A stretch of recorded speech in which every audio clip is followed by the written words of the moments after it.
दहेज में आस्ती और प्राप्ति का जब विवाह हुआ था, और ये हाथी 10,000 हाथियों के समान बल था इसके पास। भगवान को मारने के लिए आया, पैरों के नीचे भगवान को कुचलना चाहता था, लेकिन भगवान बच गए। और जब भगवान को लगा कि अब इसके उद्धार का समय आ गया है, तो भगवान इसकी पूंछ को पकड़कर इतनी जोर से जमीन में पटकते हैं, इसका वहीं पर गोविंदाय नमो नमः हो जाता है। अब तो ऊपर से देवता देख रहे थे दृश्य, तो देवता भगवान के ऊपर फूल बरसाते हैं, नगाड़े बजाए।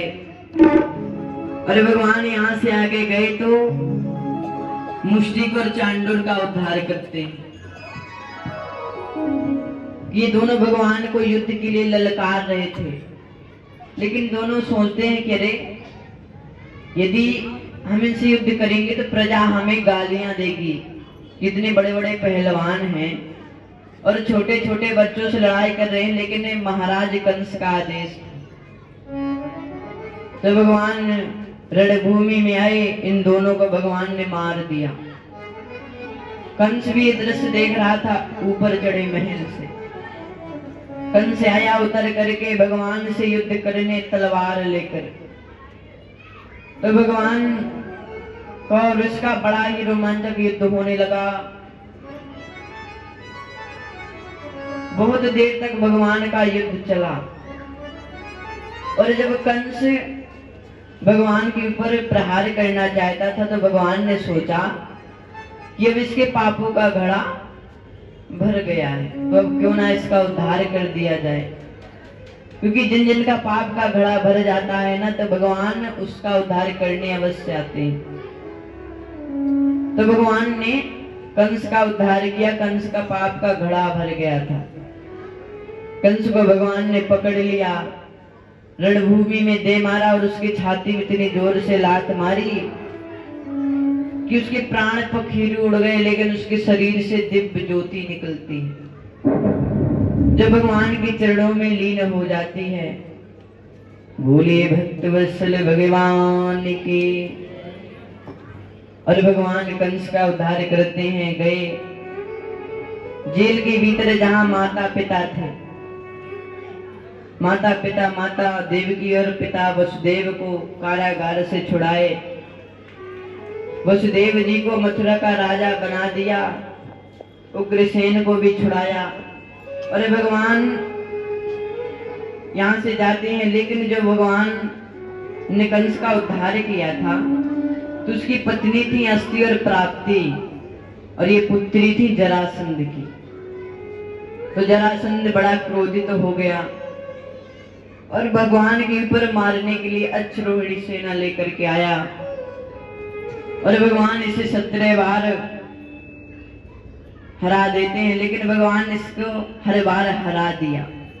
और जब भगवान को लगा कि अब यहाँ हम सुरक्षित नहीं हैं, तब भगवान ने एक समुद्र के भीतर एक द्वारिकापुरी का निर्माण करते हैं। और ये द्वारिकापुरी इतनी सुंदर थी, मानो स्वर्ग जैसी व्यवस्था। उसी प्रकार से पेड़ पौधे लोग रहते थे, भगवान के सब मित्र रहते थे। और उसके बाद भगवान को अभी विवाह भी तो करना है, तो भगवान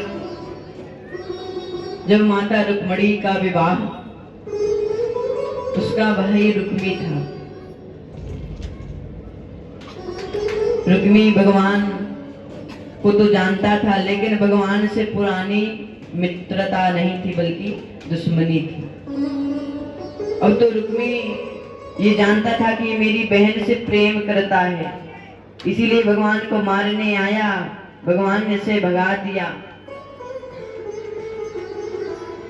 लेकिन सुखदेव जी महाराज कहते हैं कि जब रुक्मिणी जी ने एक संत जी को आदेश दिया, कि एक संत जी थे, तो माता रुक्मिणी ने इनसे कहा कि आप तुरंत जाइए और जाकर के द्वारिकाधीश से कहना कि रुक्मिणी का विवाह हो रहा है, तो आप तुरंत चलिए और उन्हें यहाँ से ले आइए। क्योंकि वो दुर्गा पूजन करने के लिए जाएंगी। तो भगवान ने कहा कि अच्छा। संत जी पहुंचे भगवान के पास, कहते हैं भगवान संत जी से कहा कि अभी कितनी देर बची है। संत जी ने कहा बस थोड़ा ही समय बचा है। तो संत जी साथ में गए और माता रुक्मणी ने जब पूछा संत जी से कि भगवान से मिले, तो संत जी कहते साथ में आए हैं।